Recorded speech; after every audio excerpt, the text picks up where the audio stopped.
So we'll start with cerebrum, entire dark structure up above here.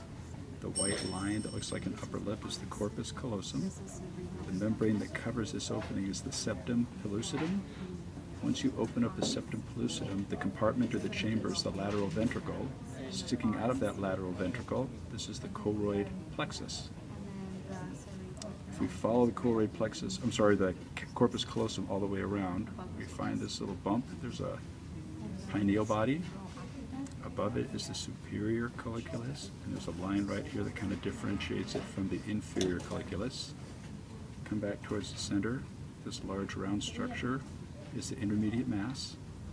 Surrounding it is a shallow compartment called the third ventricle. The wall of the third ventricle up here is the thalamus. The wall of the third ventricle down there would be the hypothalamus. From here to here is going to be the pons. Down to here is the medulla oblongata. Then we get to the spinal cord. This is the cerebellum, and the white material is called the arbor vitae. This shallow compartment underneath the cerebellum is the fourth ventricle and leads to the cerebral aqueduct underneath the inferior colliculus. We can see the optic chiasm that's crossed here.